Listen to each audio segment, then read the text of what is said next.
본 방송에서 제공하는 투자 정보는 투자 판단에 대한 조언입니다. 방송에서 제공하는 주식의 가치, 가격 상승 및 하락에 대해서는 방송사에서 보장하지 않습니다. 여러분의 성공 투자를 위하여 실전적인 대응 전략을 제시드리고 있는 도너리스탁의 오사무엘입니다. 연말로 갈수록 주가에 활기가 있는 것이 아니라 계속 횡보하고 조정하는 그런 형태의 장이 펼쳐지면서 투자자들로 하여금 지치게 만드는 그런 상황입니다. 이럴 때일수록 더 심신을 단련해야 됩니다. 주식시장을 계속 쳐다보고 있으면 지치기 마련이고 또 가족들과도 원만한 그런 관계를 유지하기 어렵습니다. 그래서 시장 참여자분들께 말씀드리고 싶은 것은 연말 연초가 될수록 주식시장이 너무 깊이 있게 관련되어서 활동하지 마시고 약간 시장과 좀 동떨어진 그런 마음으로 관망 자세를 취하는 것이 좋다는 말씀 드리겠습니다. 지금 시장의 모습에서 매일같이 시장에 참여하다 보면은 시장의 흐름을 보고 지치기가 쉽습니다. 이럴 때일수록 마음을 더 단련하시고 내년에 대한 대비를 해야 되는 그런 상황이라고 할 수 있겠습니다. 특히나 최근에 시장의 흐름을 보게 되면 지수 관련 종목들, 대형 종목들은 잘 못 가는 그런 흐름이죠. 개별 종목, 호재가 있는 종목들만 변동폭이 크게 나타나고 있는 이런 상황입니다. 이럴 때일수록 대형 종목 위주로 가져가지 마시고 중소형주 개별 종목에 기회가 있다는 것을 보시면서 대응하는 것이 좋겠다라는 말씀을 드리고요. 이러한 전체적인 시장의 흐름 살펴보기를 원하시고 또 포트폴리오 조정을 원하신다면 도너리 전략방에 들어오셔서 시장의 방향성 또 종목에 대한 안내를 받으시면 좋겠습니다. 그리고 여러분의 보유 종목에 대한 궁금증이 있으시다면 전화 02-3153-1642 문자 샵 0082로 종목명 매수가 비중 알려주시면 진단을 진행하도록 하겠습니다. 자, 지금부터 도너리스탁 시작하도록 하겠습니다.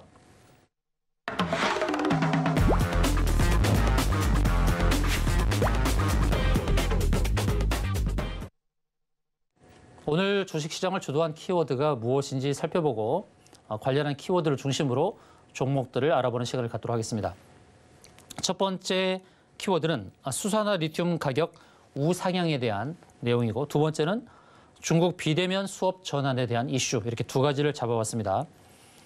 자, 수산화 리튬 가격이 오르고 있다라는 그 내용이 나오면서 수산화 리튬 관련 종목들이 큰 상승을 기록했는데요. 글쎄요, 이 리튬이 오르는 것이 실질적으로 이 리튬과 관련된 업무를 하고 있는 종목들의 기업들에게 호재가 될까요? 그 양단과도 같죠. 리튬을 미리 확보하고 있는 상황에서는 가격이 오르는 것이 좋고 리튬을 확보하지 못한 상황에서 국제 가격이 오르면 별로 도움이 안 되죠. 왜냐하면 비싼 가격에 사와야 되니까 이런 양단을 생각을 해야 됩니다. 자, 그러면 리튬 관련 종목을 잠깐 살펴보고 앞으로의 흐름을 체크하는 것이 중요하겠다 말씀드리겠습니다. 자, 리튬이라는 단어가 들어가 있는 회사 대표적인 종목이 있죠.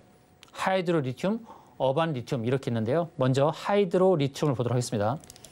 자, 하이드로 리튬 이 회사의 전신 회사 명이 코리아 SE죠. 자, 코리아 SE를 이제 리튬 플러스라는 회사가 투자하면서 큰 상승이 나타난 겁니다. 자, 리튬 플러스가 무려 이 회사에 2천억 원을 투자한 것입니다. 리튬 시장을 선점하기 위한 그런 조치였다라고도 볼 수 있겠고요. 자, 앞으로 흐름이 굉장히 중요한데요. 하이드로 리튬의 재무 상태를 보게 되면 지금의 재무 구조를 가지고 매수를 저울질하기가 어렵겠죠. 작년까지의 매출액과 영업이익의 현황입니다. 이것만 보고서 주식을 매수하기는 어렵죠. 특히 이 주식시장은 꿈을 먹고 자라나는 나무와도 같습니다. 바로 그런 원리가 지금 적용되고 있는데요. 미래의 성장성을 기대하면서 이 회사를 키워나가는 그런 상황이다라고 말씀드릴 수 있겠습니다. 자, 하이드로 리튬 이제 어떻게 진행이 될까요? 리튬 플러스가 2천억이라는 돈을 투자하게 된 가장 큰 이유가 무엇이겠습니까? 이 회사를 통해서 리튬을 정제하고 리튬을 생산하면서 앞으로의 기회를 보겠다고 하는데 2차 전기차 시장에서 정말 필요한 것이 리튬이거든요. 리튬 시장을 장악한 나라가 중국인데 하이드로 리튬은 어떤 부분에서 기대치가 있냐면 정제 부문에서의 뛰어난 기술력입니다. 금산이라는 곳에 공장이 있죠. 청정 지역이죠. 자, 리튬을 정제하는 데 가장 큰 문제가 오염입니다. 환경 문제입니다. 이제 중국은 환경 문제를 완벽하게 해결을 못했어요. 그런데 리튬 플러스 이 회사, 하이드로 리튬을 투자한 리튬 플러스 이 회사는 바로 그 환경 문제를 해결했기 때문에 바로 금산에 공장을 지을 수 있었던 거 아니겠습니까? 그러니까 리튬 정제에 있어서 뛰어난 기술, 그 특허를 갖고 있다는 거, 이것을 높게 평가하는 겁니다. 국제적으로 이제 알려지고 하게 되는 것은 앞으로 이제 리튬을 정제하고 리튬을 생산하는 이 부분에서 그 뛰어난 기술력으로 인해서 생산하는 이런 단계, 그리고 실질적으로 매출과 영업이익이 오르는 것이 나타나야겠죠. 그것이 바로 내년입니다. 내년이 이제 시험대가 오르는 거거든요. 두 가지로 보셔야 됩니다. 이 회사에 대해서 우리가 성장성과 기대치를 갖고 있는데 우리가 최근에 안 좋았던 경험이 있죠. 에디스 모터스라는 회사. 그 회사가 쌍용차 인수에 뛰어들면서 주가가 굉장히 많이 올랐었는데 그러나 쌍용차 인수를 못하면서 주가가 폭락했습니다. 같은 원리는 아니지만은 현재의 매출액과 영업이익의 재무 구조를 봐서는 이 회사 투자하기 어렵습니다. 그래서 미래 성장성을 보고서 투자를 하고 있는데 실질적인 그 리튬의 생산, 그 정제와 관련된 것들이 내년에 테스트가 되고 내년에 나타날 거예요. 그런 현황을 보면서 이제 증권사 리포트도 잘 보시고 실제적으로 이 회사의 성장성이 드러나고 국제적으로 인정받는 것이 내년이기 때문에 내년에 대한 기대치를 갖고 봐야 되는데요. 자, 기술적으로 보겠습니다. 기술적으로 보게 되면 61선에 왔죠. 61선을 닿지 않았다가 최근에 61선 왔어요. 근데 61선보다 더 중요한 게 뭐냐면 주봉의 기준선입니다. 특히나 주가가 이렇게 급등을 하게 되면 어디선가 지지를 확인하는 자리가 나오는데 바로 그게 주봉 기준선이에요. 여러분에게 팁을 하나 드릴게요. 자, 후행 스팬이 이렇게 동떨어져 있죠. 머리 동떨어져 있어요. 후행 스팬, 특히 주봉 후행 스팬이 캔들과 가까울 때는 거기서 테스트를 하는 거죠. 캔들을 지지받고 오르거나 또는 캔들을 뚫고 내려왔을 때 주가가 폭락하는 이런 현황인데 지금은 주가가 급등을 했기 때문에 후행 스팬이 멀죠. 캔들보다 먼 상태에서 이제 주가가 크게 올랐다가 3주 연속 하락하고 어디서 지지를 받았느냐? 바로 정확하게 기준선 지지를 정확하게 받은 겁니다. 그러니까 지난주에 이미 기준선 지지를 받고 오름에 대한 시그널을 줬다는 것이죠. 그러면서 지난주에 시가 19250, 19,250원 위에서 시작했다라는 것이 상승의 시그널이었어요. 지난주 주봉에서의 시가를 넘어서면서 출발하면서 오늘 상한가를 시현한 겁니다. 자, 주봉에서의 기준선 지지 굉장히 중요하다는 말씀을 드리고요. 급등주의 속성입니다. 급등주의 속성 몇 가지 여러분들 귀로 들으셔서 아실 텐데 일봉상에서는 5일선을 깨지 않는다. 급등하는 주가의 속성. 자, 일봉에서 주가가 5일선을 깼을 때는 주봉을 보고 주봉에서 기준선 지지를 체크한다.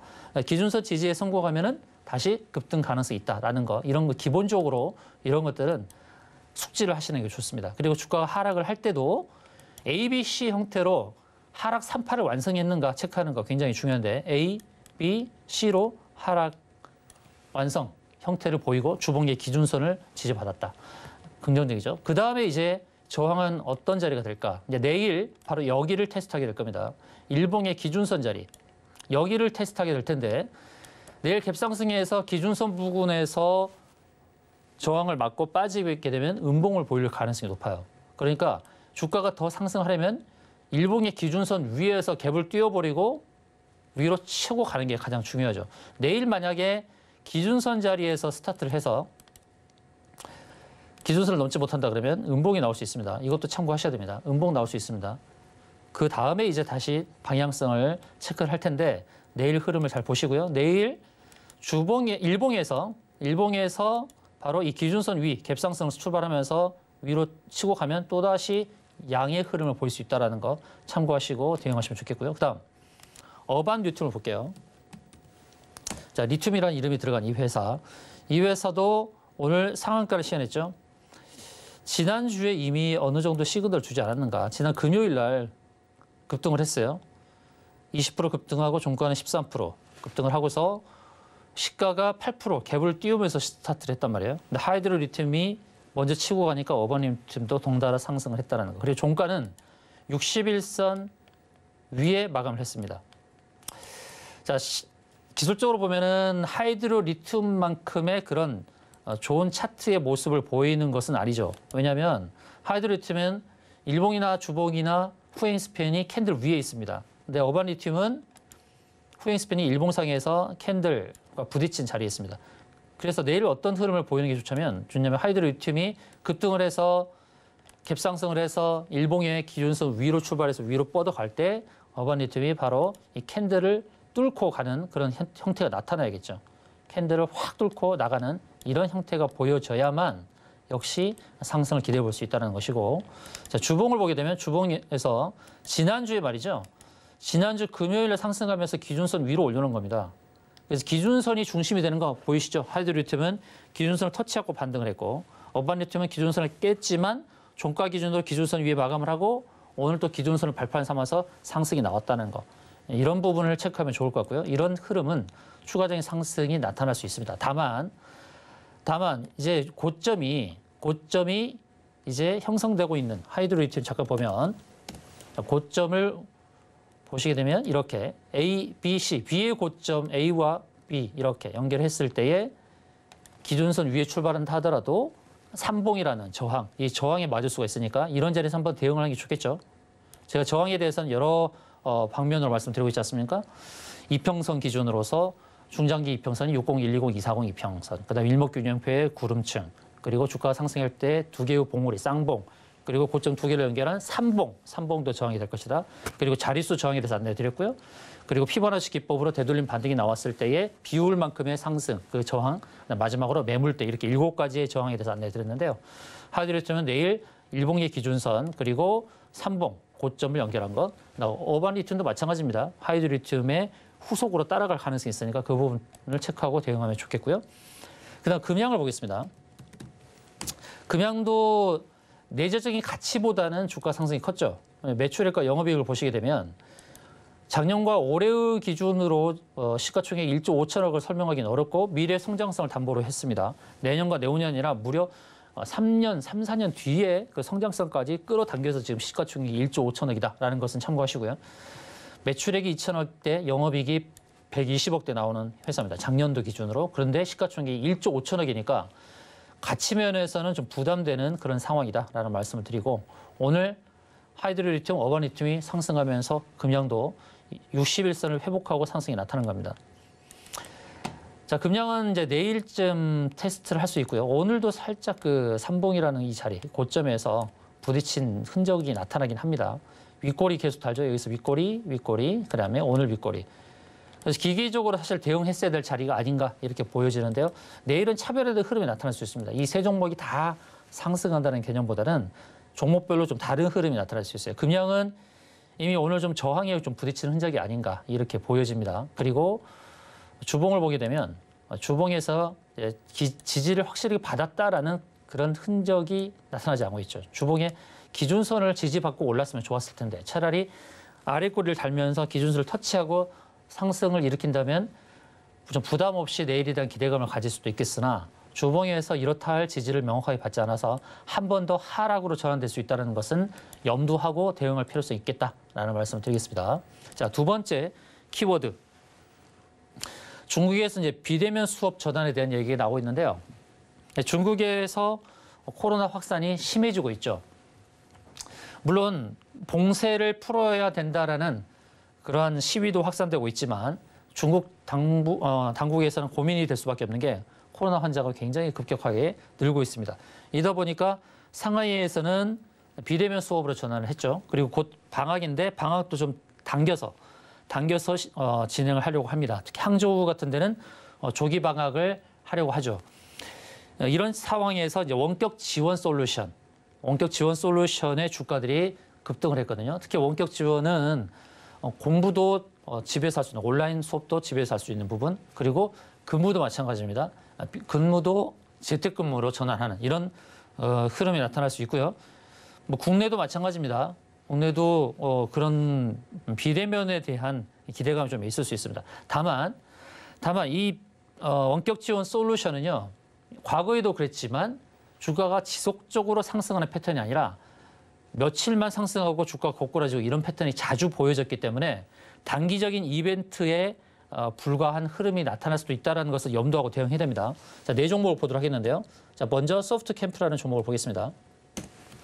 자, 소프트캠프가 오늘 급등을 했어요. 상한가를 시현했다가 윗꼬리 달고 밀렸죠. 그런데 차트 흐름을 보게 되면 241선에 부딪힌 흔적을 볼 수 있다는 거예요.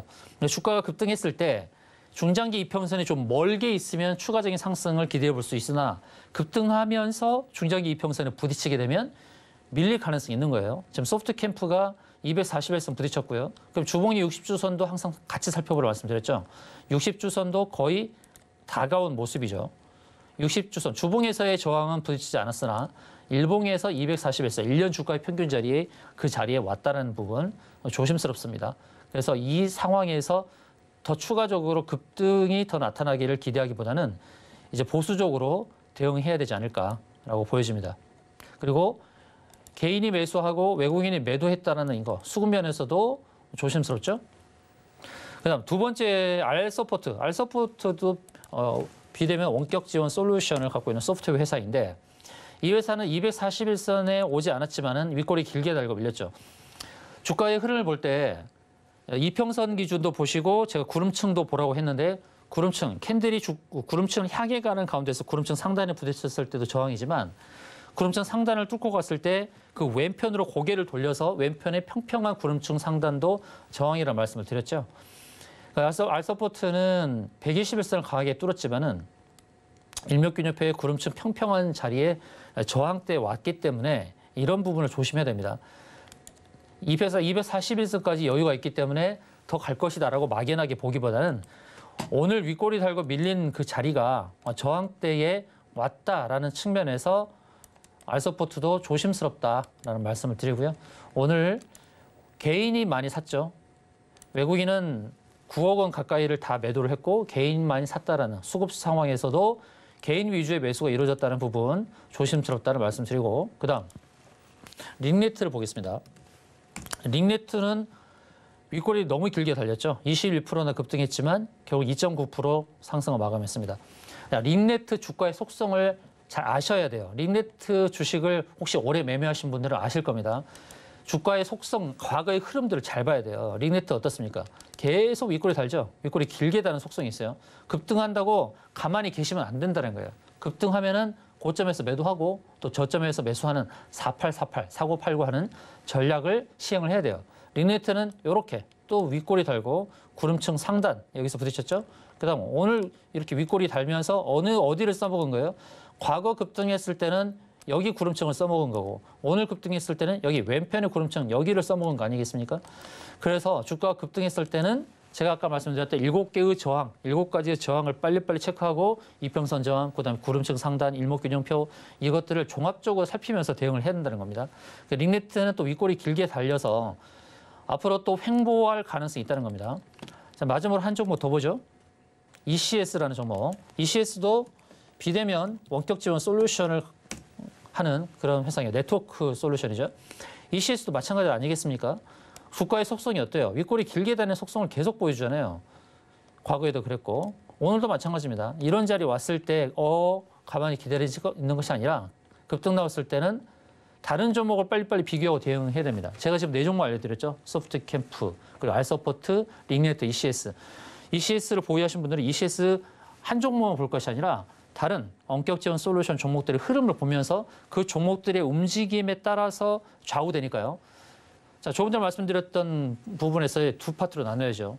소프트캠프와 알서포트. 이것들은 급등의 요소에서 좀 대장주의 성격. 그다음 후발주 속성은 링네트라든지 ECS 이런 종목도 후발주 속성을 갖고 있다. 브리지텍도 마찬가지고요. 이런 종목들이 후발주예요. 후발주는 윗꼬리를 많이 다는구나. 대장주는 좀 상승의 여지를 좀 남겨놓구나. 이런 것들을 참고하고 대응하셔야 됩니다. ECS도 오늘 매도 대응하셨어야 된다. 그래서 서두에 말씀드렸듯이 비대면 원격 지원 솔루션이 지속적인 상승의 흐름이 나타나기보다는 그냥 단기 이벤트로 그칠 가능성이 농후하다라는 차원으로 대응하실 것을 안내해드리겠습니다. 그 밖에 업데이트 소식은 도누리 전략방에서 제가 안내해드리도록 하겠고요. 여러분의 보유 종목 궁금하시면 전화 023113-2642, 문자 샵 0082로 종목명, 매수가, 비중 이렇게 알려주시면 종목 진단 이어가도록 하겠습니다.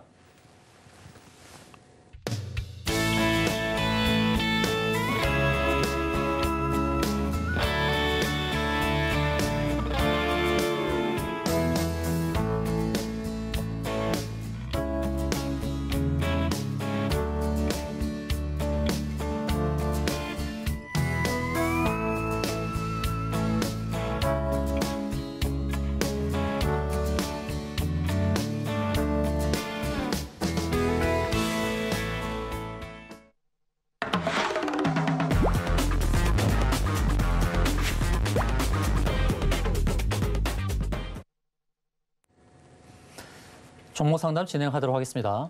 문자로 의뢰 들어온 종목부터 출발하도록 하겠는데요. 덱스터라는 종목이고요. 매수가 16,550원에 비중 30%네요.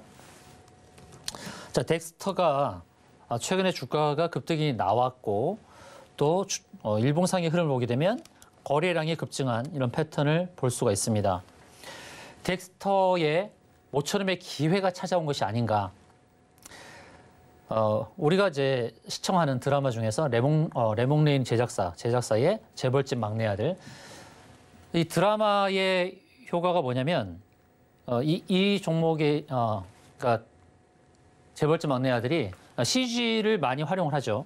그리고 영화가 이제 개봉한 이 아바타 2라는 아바타 2의 영화에서의 그런 CG 효과, 그다음에 VFX 비주얼 이펙트 효과 이런 것들이 부각되면서 덱스터가 상승한 건데요. 덱스터 하나만 그런 것이 아니라 삼총사 있죠. 덱스터, 위직 스튜디오, 자이언트 스텝 이런 종목들의 지금 매기가 좀 활발한 그런 상황이에요. 근데 주가의 속성이 그냥 상승만 나타나진 않잖아요. 지금 16,500원대에 매수하신 것이 만약에 과거에 매수하셨던 거라고 한다 그러면 최근에 주가 상승했을 때 한번 대응을 하셨어야 됩니다. 그래서 제가 누누이 말씀드리죠. 제가 도너리 전략방에 계신 분들에게도 말씀을 드리지만 시청자 여러분들께 자주 드리는 말씀입니다. 여러분에게 있어서 수익도 중요하지만 손실을 줄이는 것도 중요하다고 제가 늘 말씀드리고 있습니다. 예를 들어서 지금 덱스터가 뭐 16,550원 매수 또는 2만 원대 매수했다고 합시다. 2만 원대 매수했는데 최근에 16,000원대가 왔어요. 그러니까 매수가 2만 원만 생각하고 있다가는 있는 상태에서 나는 2만 원에 샀으니까 지금 이제 16,000원대 왔어도 매도를 못 하겠어. 이런 마인드는 좀 버리셔야 된다는 거죠. 왜 이런 말씀 드리냐면 일단은 내가 2만 원에 사서 16,000원에 손실을 봐서 손절을 했다 치더라도 20%의 손실을 보고 손절을 했다 치더라도 그걸로 종결할 것이 아니라 주가 눌러줄 때 매수를 하게 되면 내가 매도한 물량보다 매수할 때 더 많은 물량을 살 수 있다는 거예요. 이런 관점에서 접근을 해야 되는 거예요. 최종적으로 수익을 거두는 것이 중요하지 과정의 손실에 대해서는 조금 어느 정도 대처를 하고 가자는 겁니다. 어느 정도 데미지는 입었지만 그 데미지를 내가 최소화하기 위해서 적극적으로 대응하는 것이 필요하다는 말씀을 드리는 거예요. 일단 그렇게 말씀드리고요. 그럼 덱스터가 최근에 16,000원대 왔지만 어디 저항이었냐는 겁니다. 구름층이 두 군데가 나오죠. 이게 선앤스팬 2 자리, 그다음에 선앤스팬 1 자리 이렇게 나오는 거예요. 자, 캔들이 향해 갈 때의 구름층이 아닌 왼편을 돌려봐서 고개를 돌려서 구름층에 보이게 되면 거기가 저항이다라고 제가 말씀드리잖아요. 그래서 이런 자리에서는 한번 대응하는 게 좋았다는 겁니다. 이런 자리가 강한 저항이거든요. 그럼 주가 여기서 대응했으면 눌러줬을 때 이 120일선 지지 자리에서 매수를 할 수 있는 거잖아요. 이렇게 대응하는 겁니다. 그런데 주가가 이제 여기서 241선 터치하지 않고 밀렸다는 것은 왼편의 구름층 상단에 저항을 써먹었다. 그리고 눌렀을 때 120에서 지지를 받았다. 그 다음 상승할 때는 이제 241선을 또 테스트할 수 있다는 겁니다. 그 241선이 이제 16,000원부터 16,300원이에요. 그럼 다시 기회가 온 겁니다. 여전히 16,550원에 샀다는 그 매수가만 기억하고 대응하실 겁니까? 난 절대로 손해볼 수 없어. 16,550원 넘어야 매도할 거야. 이런 마인드를 가지고서는 주식 시장에서 성공할 수 없습니다. 그래서 다시금 말씀드리기는 16,000원부터 16,300원 사이에서 한번 대응하는 것이 좋겠다라는 말씀을 드리는 거예요. 여기 오게 되면 또 저항에 부딪혀서 밀릴 수 있죠. 그럼 다음은 또 14,000원, 15,000원 사이에서 매수의 기회를 가질 수가 있는 거예요. 이런 마인드로 적극적으로 대응하실 것을 안내드리고요. 추가적인 디테일한 또 대응 전략 원하시면 도너리 전략방에 다시 한번 문의 주시기 바라겠습니다.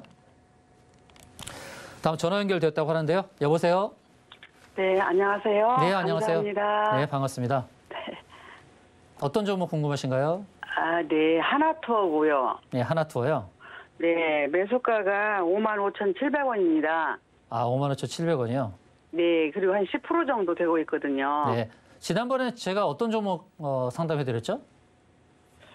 저번 차에 그 파라다이스도 해주셨고. 예, 파라다이스 했죠. 네. 혹시 오시아인 안 했나요? 오시아인은 옛날에 저 대표님이 해주셔가지고 예, 잘 오시아인 한번 해드렸죠? 팔았어요. 예, 오시아인 네, 그래서 해드렸고. 수익 좀 내고. 네, 파라다이스 항상 해드렸고. 감사하게 생각하고 있습니다. 네. 네, 이번엔 하나투어 차례네요. 네네. 네. 매수가가 55,700원이라고요?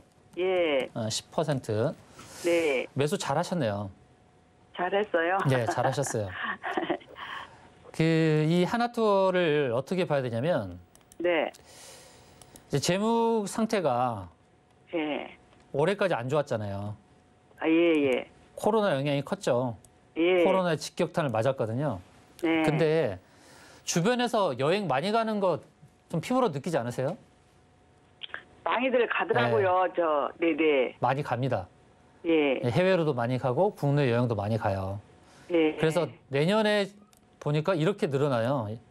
매출액이 아, 예. 4천억입니다. 아, 그리고 영업이익이 121억. 그러니까 네. 이제 하나투어가 정상 궤도로 갈 수 있는 그런 상황이 도래했다는 것이죠. 아, 시가총액이 9천억이라는 것은 좀 부담되긴 하지만 원래 네. 한 1조 항상 1조 이상에서 놀았던 그런 종목이에요. 그리고 예, 예. 수급을 보게 되면 이 기관이 계속 담고 있죠. 그리고 예, 반가운 예. 것은 연기금이 담고 있다는 거예요. 아, 예, 연기금은 중기적인 성격을 가지고 담죠. 왜냐하면 네. 연기금은 포트폴리오 조정을 하거든요. 네. 포트폴리오 분기 또는 반기 또는 1년 이런 식으로 포트폴리오 조정을 하는데 네. 이렇게 사는 것을 한 번에 팔고 나가지 못하는 속성이 있어요. 그래서 아. 연기금의 매수가 이렇게 나타났다 그러면 기대치가 있다라는 겁니다. 예. 재무적인 것도 좋아지고 있다. 또 수급도 좋아지고 있다. 그다음 기술적으로 보니까 기술적으로도 괜찮은 흔적을 보여주고 있죠. 근데 이제 두 가지를 말씀드릴게요. 예. 자, 제가 저항에 대해서 7가지 말씀드렸잖아요. 예. 다 기억은 못 하시겠지만 예. 이렇게 고점이 2개가 나왔습니다. 그 단기적으로 대응할 수 있는 것은 바로 고점 2개를 연결한 이 추세 상단에서 한번 대응을 해볼 수 있겠죠.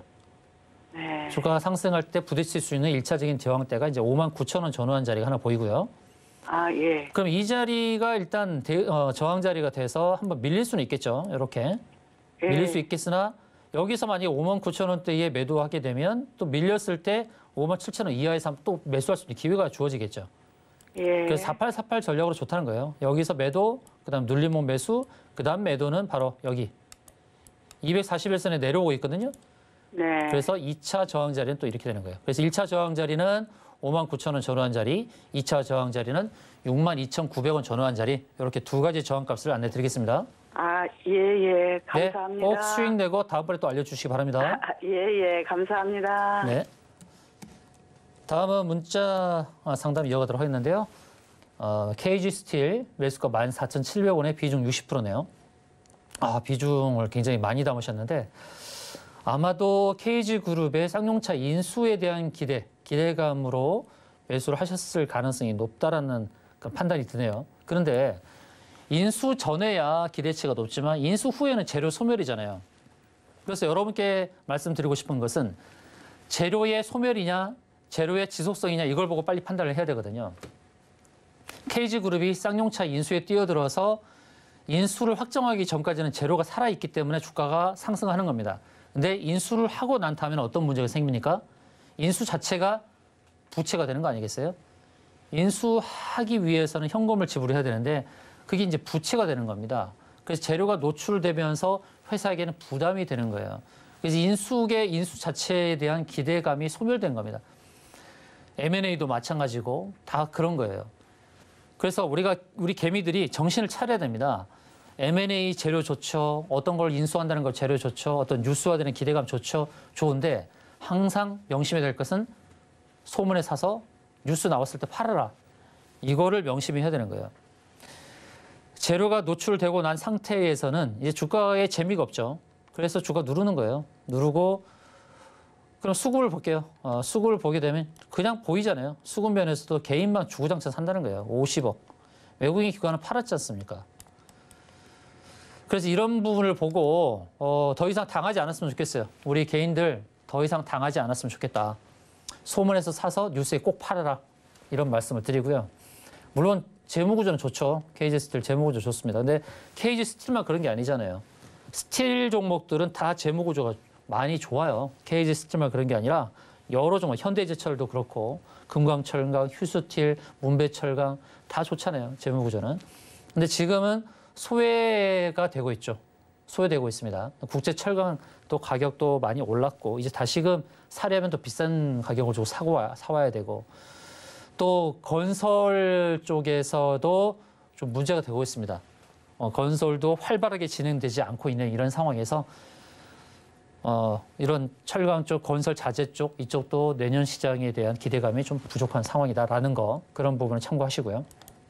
그럼 기술적으로 본다면 어떻게 대응해야 될까요? 주가가 더 하락한다라는 그런 측면보다는 이제 바닥을 잡는 과정에 있다. 이전에 7,500원대 왔고 이제 8,000원대 왔는데 여기서 하락을 해봤자 얼마나 더 하락하겠습니까? 이미 재무구조상은 저평가지 않습니까?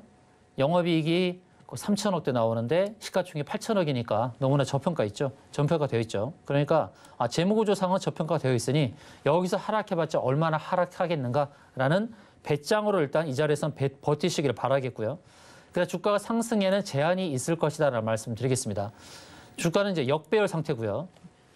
60 위에 120, 240 장기 이평선이 다 위에 있죠.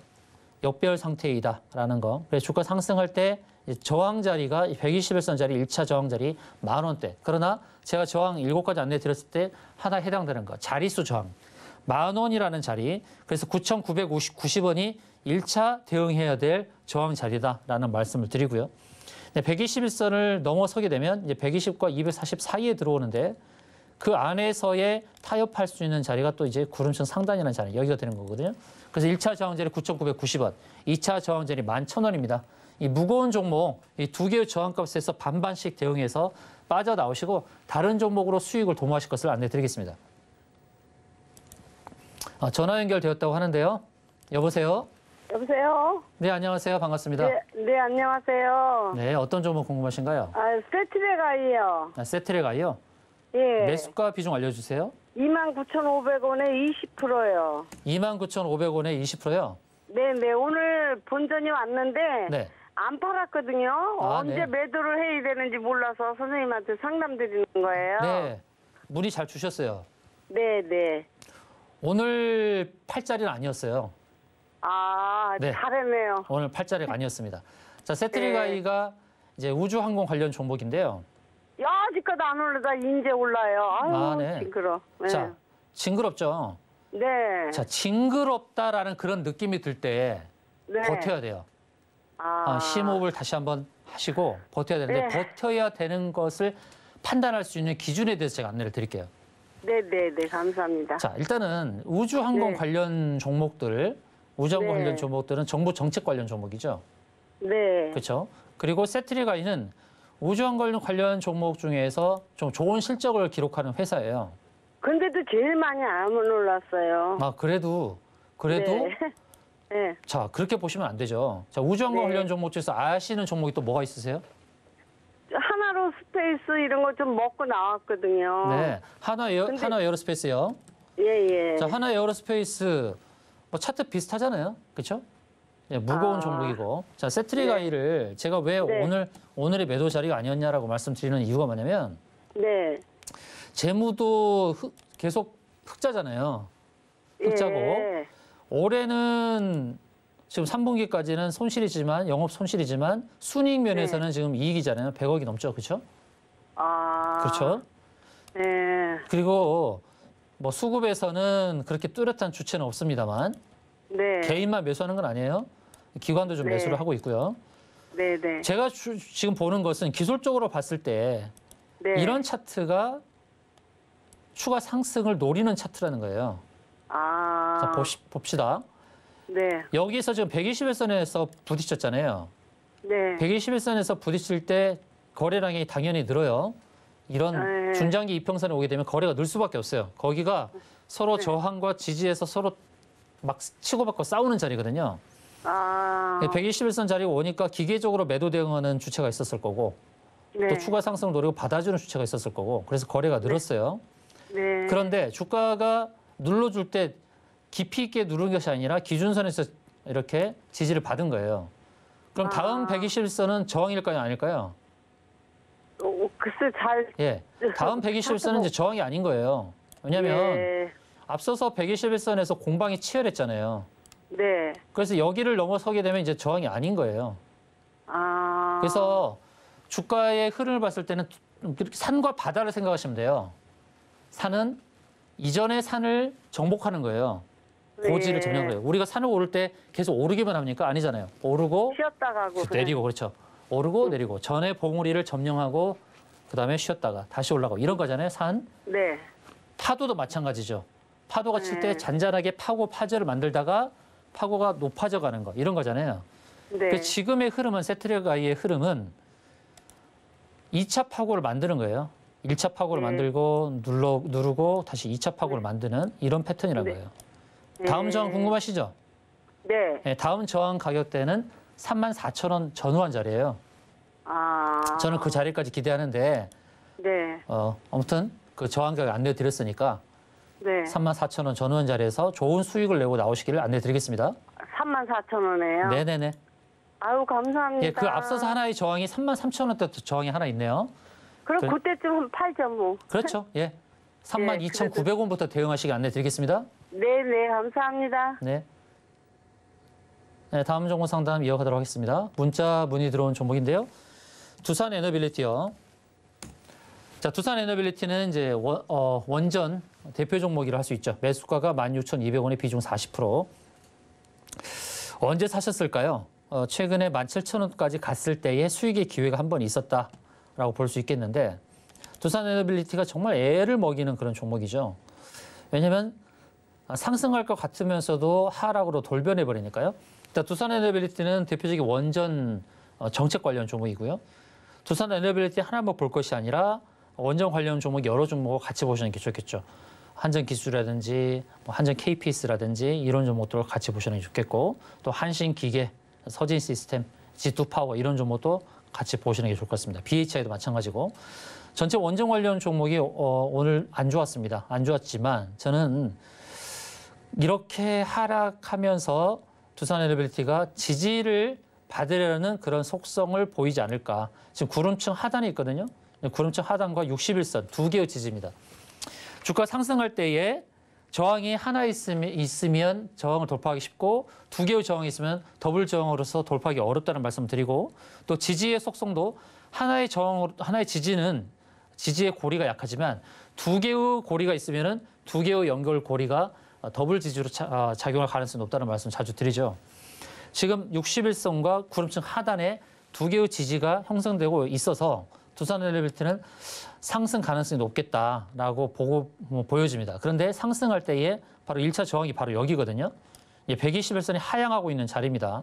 그래서 상승으로 전개됐을 때에 16,900원짜리가 1차 저항이 될 가능성이 높고 그 다음에 저항이 이제 17,700원부터 18,000원 사이입니다. 자, 두산 에너빌리티 수급의 주체도 한번 체크를 해보죠. 외국인이 많이 샀죠. 외국인과 기관이 많이 샀네요. 외국인과 기관이 많이 샀고 개인이 많이 매도했습니다. 근데 공매도도 한번 보겠습니다. 공매도를 보니까 공매도가 10%가 넘진 않아요. 한때 12%까지 넘었지만은 공매도가 7% 정도니까 견딜만 하다. 공매도 주체도 이 자리에서 더 하락으로 밀어서 하락의 목표를 더 가져갈까 하는 부분에서는 좀 의심스럽습니다. 여기서는 좀 지지를 받고 상승으로 돌릴 가능성이 있지 않을까. 그러나 손절도 대응해야겠죠. 손절은 15,000원 깨졌을 때 손절 대응하실 것을 안내드리고요. 그러나 61선인 15,300원 전후한 자리에서 지지를 받게 되면 1차 저항 자리인 17,000원 전후한 자리, 그 다음 2차 저항 자리는 17,700원부터 18,000원 사이에서 대응할 수 있겠다라는 관점에서 안내드리겠습니다. 다음은 문자 의뢰 들어온 종목인데요. 유튜브인가요? 유튜브 의뢰인데요. 피코그램이네요. 피코그램 매수가 7,800원에 비중 10%. 레미님 종종 문의를 주시는데요. 피코그램도 원전 관련 종목이죠. 피코그램은 신규 상장 종목인데 원전 관련 종목으로 무상증자 이슈 때문에 주가가 급등을 했었죠. 무중에 대한 그런 바람이 불었었거든요. 근데 매출액 영업이익이 많은 상황은 아니지만 좀 증가를 하고 있어요. 이 피코그램이 주로 하는 것은 정수기 필터인데 이 정수기 필터인데 왜 원전 관련 종목이냐? 원전 쪽에도 들어가기 때문에 그런 거예요. 이 필터가 이제 원전 쪽에도 들어가는 부분이에요. 그래서 원전 관련 종목으로도 알려져 있습니다. 자, 이 회사의 재무 구조는 점차 좋아지고 있고 주식이 상승했을 때에 이때는 이제 무상증자 이슈 때문에 무중 때문에 그때 바람이 불었던 종목들 있죠. 공구우먼이라든지 노터스라든지 이런 종목들. 그래서 피코그램도 그 바람에 주가가 상승했던 거고 이제 무상증자의 재료가 이제 사라졌죠. 사라지고 나서 주가 급락이 나왔는데요. 3분의 1 토막 났습니다. 그런데 어느 선이 나오면서 지지를 받으려는 속성이 강하죠. 241선이거든요. 1년 주가의 평균 자리, 바로 그 자리에서 지지를 받고 있는 그런 모습을 보여주고 있기 때문에 이제 여기서 지지받고 상승할 가능성이 높겠다라는 말씀 드립니다. 그래서 다음 매도 목표의 자리는 121선 전후한 자리로 잡고 대응해 볼 수 있습니다. 주가 목표는 8,500원 전후한 자리. 241선 지지가 이루어져야겠죠. 지지 가능성 높다고 봅니다. 근데 5,400원이 깨지면 손절하셔야겠죠. 왜냐하면 전 저점이 54,000원짜리예요. 5,400원. 그 5,400원을 깨면 아래로 또 이렇게 확 빠질 수가 있으니까 손절 대응 자리는 5,400원 전원 자리, 매도 목표는 8,500원을 잡고 대응해 볼 만하다라는 말씀을 드리겠습니다. 잠깐 쉬었다가 돌아오도록 하겠습니다. 서울경제TV 생방송 문자 참여 방법. 먼저 메인 화면에서 메시지를 누른 후 오른쪽 하단 아이콘을 클릭하세요. 그리고 받는 사람의 샵 0081을 입력. 원하는 키워드 혹은 파트너의 이름을 정확히 작성하신 후 오른쪽 보내기 버튼 누르면 완료. 노란톡 입장을 위해 파트너 이름을 보내셨다면 답장온 링크를 클릭하시고 입장하세요. 서울경제TV 문자 참여를 활용하시면 투자의 길이 보입니다. 다음 상담 이어가도록 하겠습니다. 문자로 문의 들어온 종목인데요. LNF 매수가 22만 5천 원에 비중 30%. 자, LNF 2차전지 소재 관련 종목인데 LNF만 하락을 한 게 아닙니다. 그래서 2차전지 소재를 같이 봐야 돼요. 에코프로 BM도 봐야 되고, 그리고 대주전자재료, 첨보 이런 종목들을 잠깐 보면요. 에코프로 BM 잠깐 볼게요. 자, 에코프로 BM도 주가가 이제 하락을 해서 이제 추가적인 하락이 나타날 수 있어요. 에코프로 BM이 어디서 지지를 받겠는가? 왜 에코프로 BM을 보냐면 같이 따라가니까. 자, 주봉을 보니까 에코프로 BM이 이제 구름층 하단을 벗어나지 않으려는 속성을 갖고 있죠. 그러니까 상승으로 전환할 수 있는 그런 상황도 거의 임박하지 않았을까. 개인이 많이 매수한 흔적이 있죠. 개인도 매수하고 기타 법인도 매수하고 그런데 외국인 기관이 매도하고 그러는데 공매도 때문에 그렇습니다. 공매도가 활발하죠. 공매도 비중이 20% 넘게. 지금 에코프로빔을 먼저 안내를 드린 거예요. 같이 보자는 겁니다. LNF 하나만 볼 것이 아니라. 자, LNF를 볼게요. 자, LNF도 역시 공매도가 많죠. 지난 금요일은 비중 28%, 오늘 12%. 그러니까 공매도 때문에 주가가 좀 발목을 잡히고 있는 이런 상황입니다. 그러니까 2차전지 소재 쪽에 주가의 상승을 바라보기보다는 하락으로 베팅을 해서 하락의 목표를 채우고자 하는 그런 공매도 주체가 있다. 주봉을 보니까 에코프로비엠처럼 LNF도 구름층 하단을 벗어나지 않으려는 속성이 있다는 것이죠. 자, 이 자리가 굉장히 중요합니다. 매수가가 이제 22만 원대인데 이 구름층 하단을 벗어나지 않는다라고 한다 그러면 여기를 지지 발판 삼아서 상승 가능성은 있어요. 그런데 여기를 벗어나게 되면 구름층 하단을 벗어나게 되면 이평선 기준으로는 이제 240주선도 테스트할 수 있다는 거예요. 그래서 LNF 주가를 볼 때에 두 가지 측면에서 보자는 거예요. 공매도가 활발해서 매매 비중이 20%까지 늘어나고 있는데 공매도가 이제 쇼커버링을 하면은 주가가 다시 이제 순간적으로 상승할 수 있습니다. 근데 지금 주가 지수가 좀 부진하죠. 주가 지수가 횡보 내지는 조정. 그래서 연말까지는 계속 이런 패턴을 보일 수가 있다는 거예요.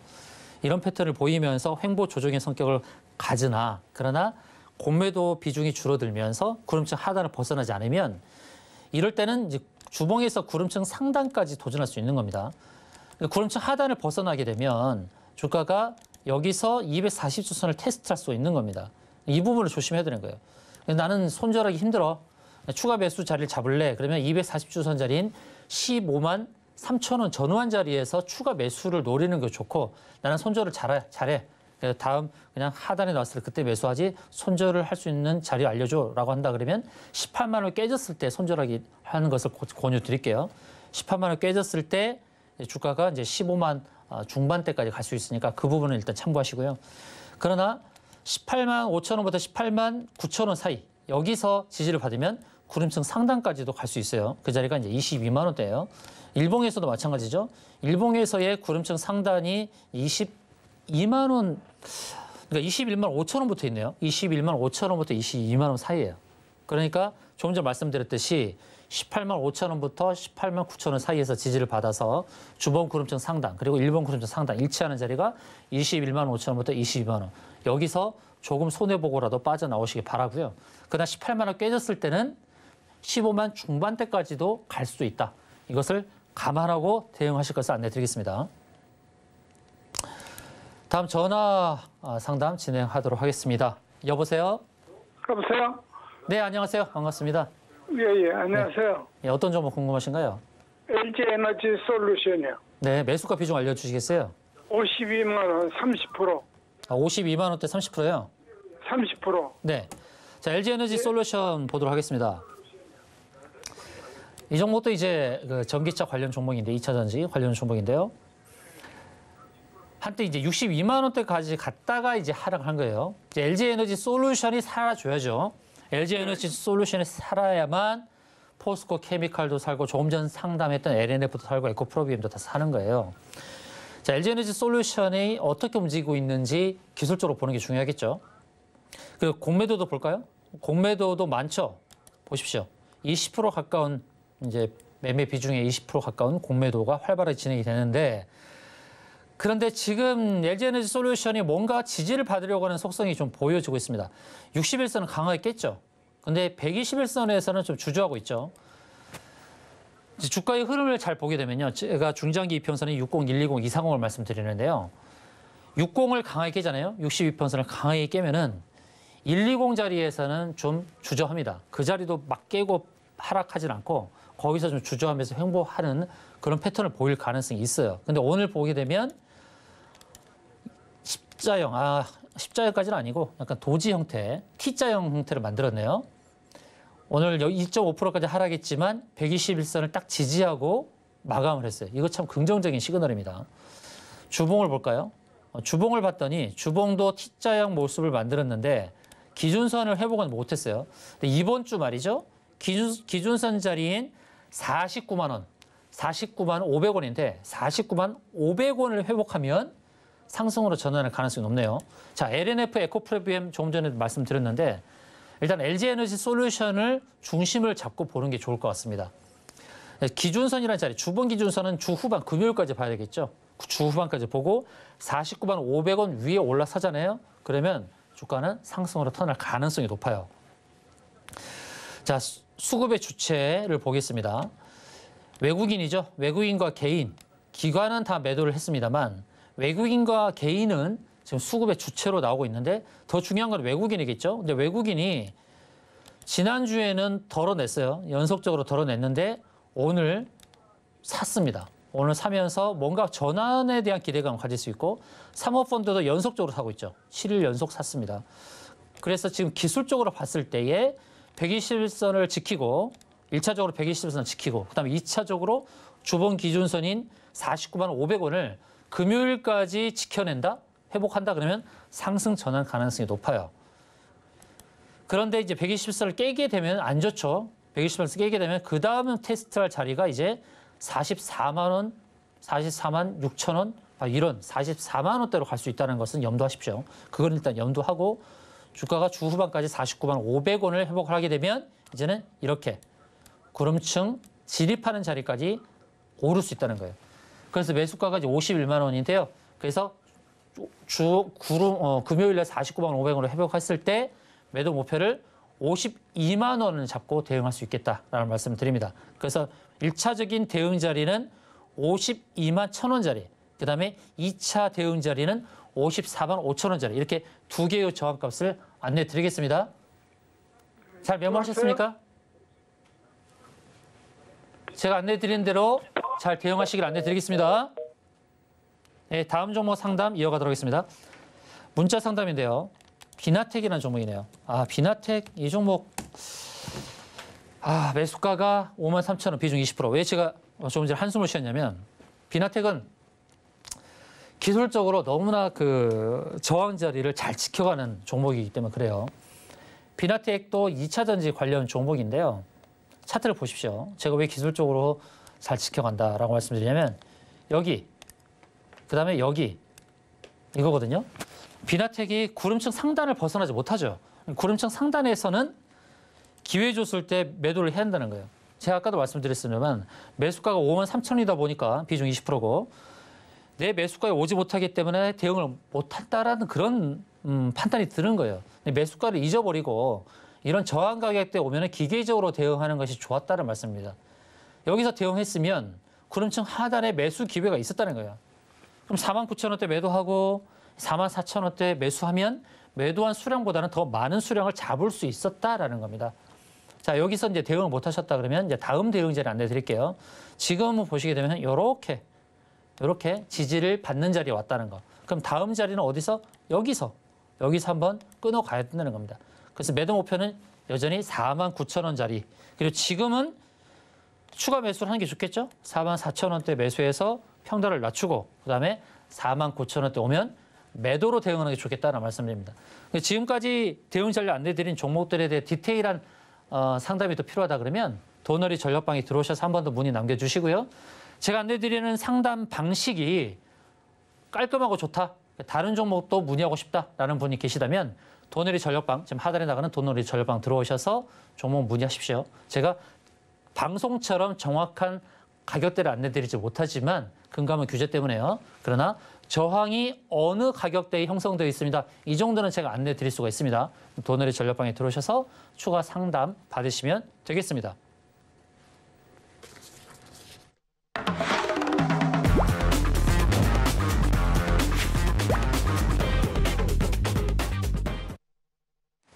내일 시장을 주도할 공략주와 시장의 핵심 이슈를 알아보는 도너 리포트 시간입니다. 지난 시간 소개해드렸던 공략주 수익률 현황부터 살펴보도록 하겠습니다.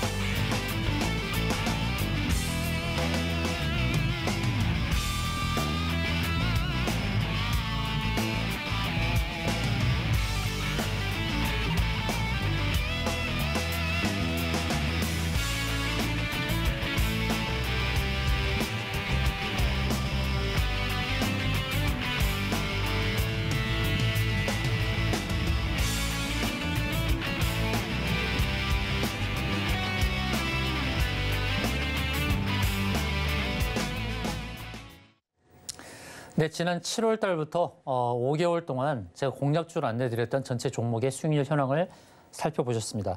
대부분 수익이 났던 거 확인하실 수 있죠. 한두 종목만 빼고 대부분의 종목이 수익이 났습니다. 자, 이렇게 수익을 기록했던 가장 큰 이유가 뭐냐면 제가 재무, 재료, 수급 일단 기본적으로 3개를 체크하고 그다음에 기술적 분석, 그다음에 히든 정보까지 체크해서 신중하게 안내드린다라는 말씀을 드렸습니다. 그래서 좋은 수익을 기록할 수 있었다는 말씀을 드리고요. 그래서 이 종목들 가운데서 이제 리뷰할 종목이 있어서 리뷰를 하고 리뷰를 하면서 기술적으로 안내드리는 포인트를 잘 보시면서 여러분들이 기술적으로 분석하는 방법을 배우셨으면 좋겠습니다. 지난 11월 22일 날 공략주로 소개해드렸던 애니플러스. 자, 애니플러스 공략 가격을 제가 3,000원 전후한 자료 안내드렸죠. 그 이후에 52%의 상승이 나타났습니다. 자, 애니플러스가 이렇게 상승이 이렇게 크게 나타났던 것은 지금의 시기에 어떤 재료의 속성을 그대로 받고 상승이 나타난 것이죠. 자, 애니플러스 이제 웹툰 관련 종목인데 웹툰 관련한 종목들이 따끈따끈하죠. 재벌집 막내 아들부터 시작을 해서 또 아바타 2라는 영화도 나오죠. 그리고 또 중국에서 한알령이 해제되는 그런 분위기. 그래서 웹툰과 관련된 이슈가 계속 살아나고 있는 겁니다. 그래서 애니플러스가 지속적으로 상승의 흐름을 보여주면서 또 바닥에서부터 또 여기서부터 거래량이 급증을 했죠. 그리고 기술적으로 보게 되면 241선을 내 저항을 부딪혔다가 그다음 돌파하고 그다음에 또 241선이 이제 지지가 되는 거예요. 돌파를 허용하는 자리가 이제 지지가 되는 겁니다. 이 지지 삼아서 주가 상승이 나타나죠. 그럼 단기적으로는 오늘 어떤 자리였을까요? 삼봉을 연결한 이 저항에 부딪히는 자리였죠. 오늘 기계적으로 대응을 했어야 될 자리입니다. 여기가 이제 저항 자리였어요. 좀 눌릴 수가 있다. 그래서 애니플러스는 이제 매수 관점으로 보지 마시고 이제는 매도 관점으로 대응하실 것을 안내 드리겠습니다. 다음 지난주 공략 종목으로 안내 드렸던 레이언스라는 종목을 볼까요? 지난 화요일 날 공략 종목을 안내 드렸죠.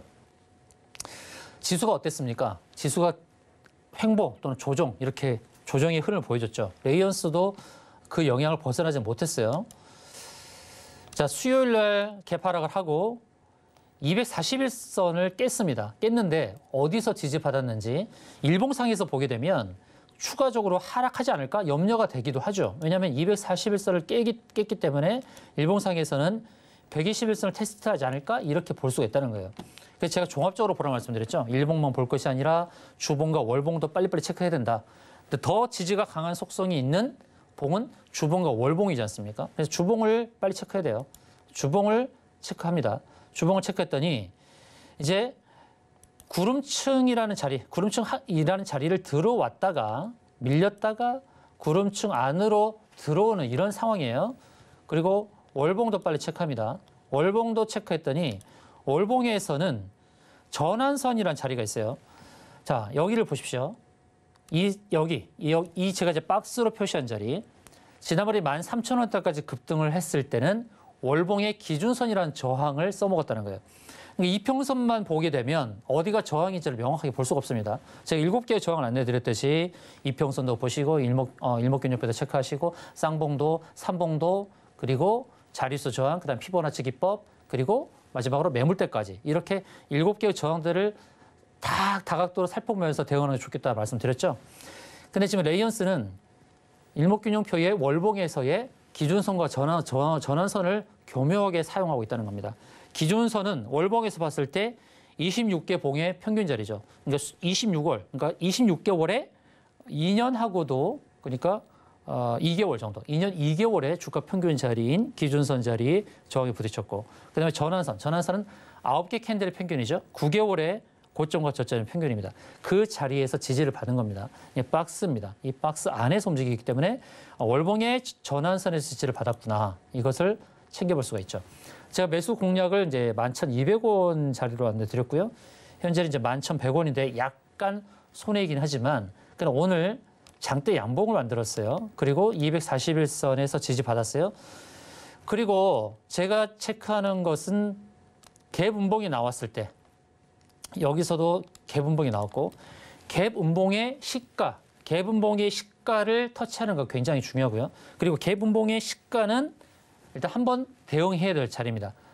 참고로 MDS 테크라는 종목을 볼게요. 자, MDS 테크라는 종목 차트가 비슷했는데 MDS 테크나 이 레이언스나 인동 첨단 소재 관련 종목입니다.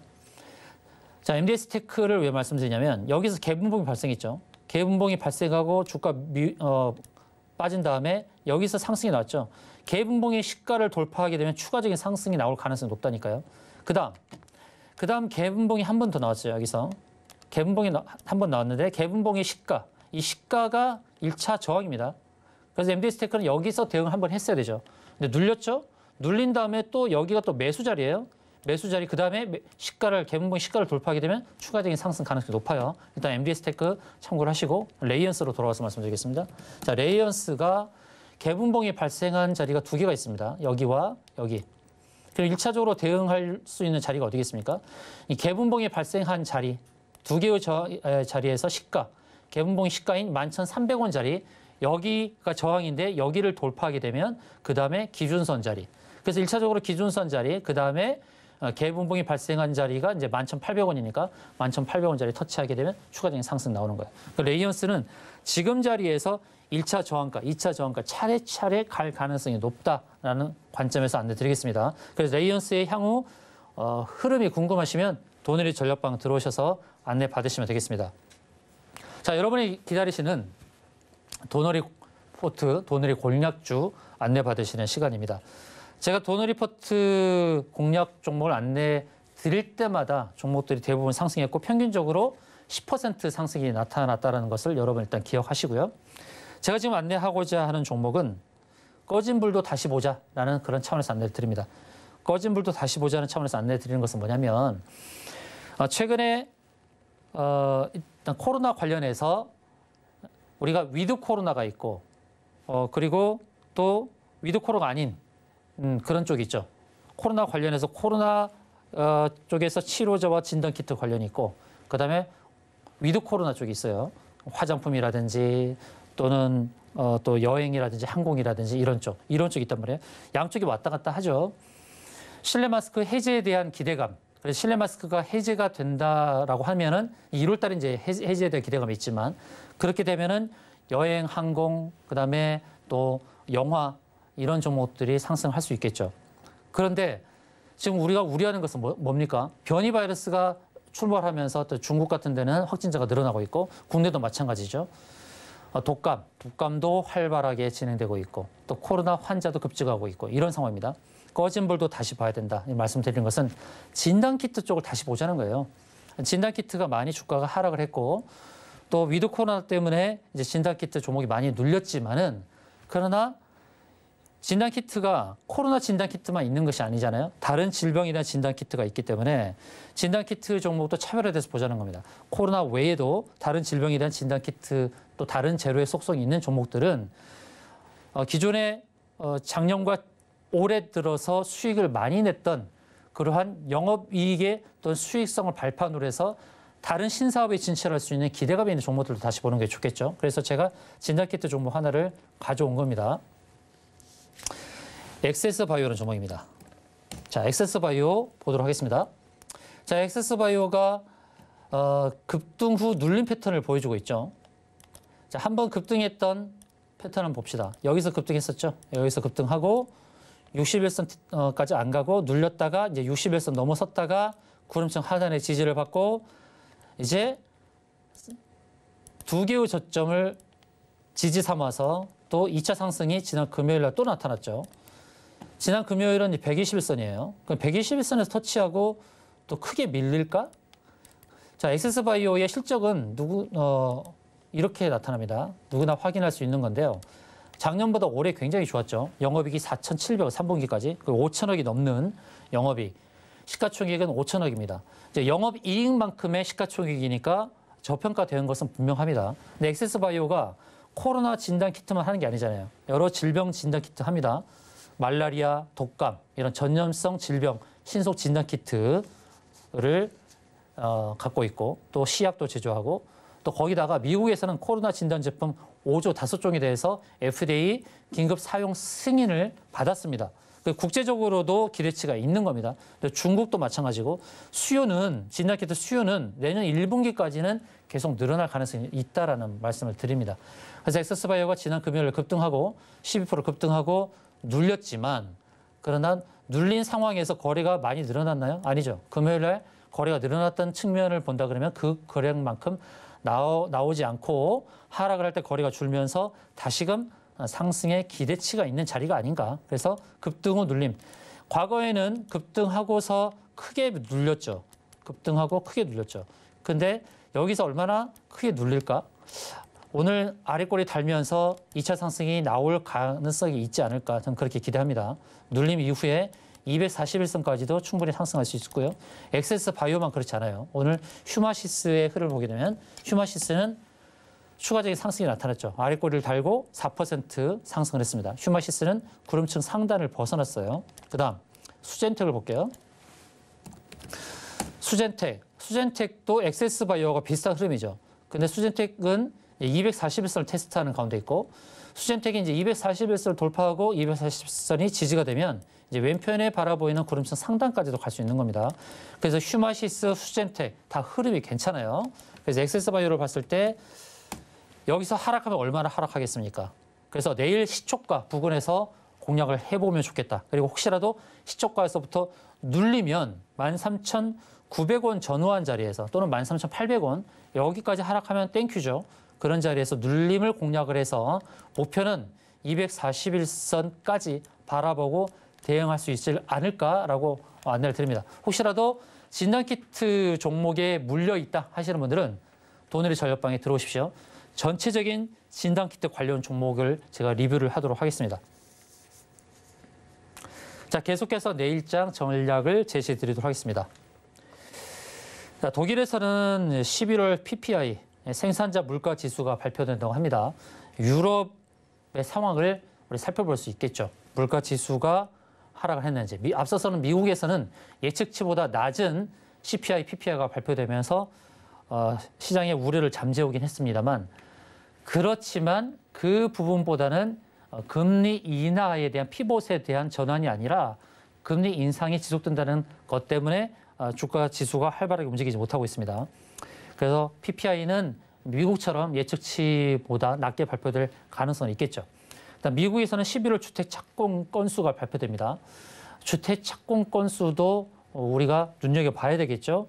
그래서 경기 침체가 아니라 경기가 침체되지 않고 여전히 살아날 기대치가 있는지 주택 착공 건수를 통해서 좀 눈여겨볼 수 있지 않을까. 그다음에 미국에서 전미주택 건설업협회 주택 가격 지수도 발표됩니다. 그래서 주택 지표를 이 두 가지 측면에서 한번 점검을 해보고요. 일본에서는 BOJ 기준금리가 결정됩니다. 이제 각국에서 물가 지수 발표하고 그다음에 금리에 대한 내용들이 발표됩니다. 또 한편으로는 중국에서는 인민은행 대출 우대 금리가 결정되죠. 물가 지수와 또 금리에 대한 결정이 나타나는 이런 상황입니다. 근데 이제 금리와 관련해서 우리가 이제 주시해야 될 것은 이제 장단기 금리 역전이죠. 이미 10년물 국채 수익률 10년물과 3년물에 비교했을 때에 이미 금리 차가 역전됐죠. 10년물과 2년물과 비교했을 때도 마찬가지입니다. 장단기 금리가 역전된 상황입니다. 그래서 이 상황을 봤을 때 경기 침체는 불가피하다는 그런 내용이 나오고 있고, 또 내년에 대한 상황을 봤을 때 그 기대치를 좀 낮춰야 되지 않을까, 이런 상황입니다. 이런 상황에서 우리가 어떻게 대응해야 될까요? 짧지만 빨리 미국 증시를 빨리 살펴보고 환율 차트를 빨리 보도록 하겠습니다. 자, 미국 나스닥 차트를 체크합니다. 자, 일봉상에서 보게 되면 지금 구름층 하단에 있죠. 여기 구름층 하단이고요. 그리고 저점을 연결했을 때에 저점에서 지지받을 수 있는 가능성을 점검할 수 있는 그런 자리가 와 있어요. 그래서 나스닥이 오늘 밤에 여기 추세선을 지지받고 반등이 나오면 추가적인 게 아니라 하락에 대한 마침표를 찍고 단기 반등은 나올 수가 있는 겁니다. 주봉에서는 이미 산타랠리는 물 건너 간 거죠. 산타랠리가 물 건너 간 것은 뭐냐면, 제가 지난주에는 이 캔들을 보면서 이 캔들에서 그 다음에 나와 있는 캔들, 장대 양봉이 캔들을 위로 갔을 때는 산타랠리를 기대할 수 있으나 그 캔들 아래로 가게 되면 기대감은 접어야 된다. 왜냐하면 주봉에서 캔들이 연속적으로 나오고 있는데 이 캔들을 뚫고 가기가 만만치 않다는 것이죠. 캔들 아래에서 놀 가능성이 높다는 것이죠. 횡보 및 조정의 성격을 가져갈 수 있다라는 말씀을 드렸듯이, 이번 주는 이 캔들을 돌파하지 못하는 가운데서 캔들 아래에 형성될 수 있는 가능성이 있기 때문에 횡보 및 조정의 성격으로 보시는 게 좋겠다라는 것이고, 환율을 보게 되면 환율의 차트는 이제 하단에서 움직이는데 금요일과 월요일 오늘 계속해서 음의 모습을 보여주었죠. 1,300원을 테스트하는 그런 가운데 있습니다. 자, 환율이 이제 전저점을 깨고 1,300을 완전히 깨버리게 되면 1,260원대까지 갈 가능성은 있어요. 그런데 주봉을 보게 되면 이제 월봉을 봅시다. 월봉을 봤을 때 지난 코로나 때의 고점이 1,296원 여기 있어요. 이거를 기준 삼아서 지지를 받고자 하는 속성을 보이는 거예요. 그래서 하락을 하더라도 하락은 제한적일 가능성이 높습니다. 1,262원이라는 기준선 자리 있죠. 이 하락을 허용을 할 때 1,262원이라는 자리가 이제 기준이 돼서 기준선인데 그 자리에서 지지받을 가능성이 높습니다. 현재의 자리 1,300원대부터 1,260원대까지 여기가 이제 하락의 마지노선이 될 수 있는 거예요. 이렇게 원달러 환율이 하락해주면 어떤 현상이 발생할까요? 우리 주가 지수는 반등 가능성이 있는 거예요. 기술적 반등. 그렇지만 환율은 다시금 여기서 지지받아서 상승 가능성이 높습니다. 이거를 염두하고 대응해야 됩니다. 그래서 우리 지수가 이제는 나스닥의 흐름을 봤을 때 주봉에서 횡보의 성격이 강하다 보니까 우리 주가 지수도 횡보의 가능성이 높아요. 그래서 이런 관점에서 대응해야 됩니다. 산타 랠리에 대한 기대감보다는 이제 횡보 조정의 성격 이런 상태에서는 대형주보다는 개별주, 중소형주에서 기회를 엿보는 것이 좋습니다. 그밖에 기술적인 사항들 또 업데이트 소식도 듣고 싶으면 도너리 전략방 들어오셔서 안내 받으시면 되겠습니다. 제가 준비하신 것은 여기까지입니다. 지금까지 시청해 주신 여러분 감사합니다.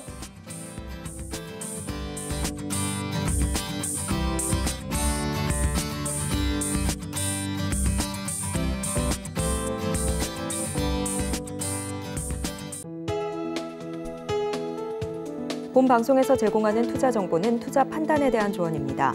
방송에서 제공하는 주식의 가치, 가격 상승 및 하락에 대해서는 방송사에서 보장하지 않습니다.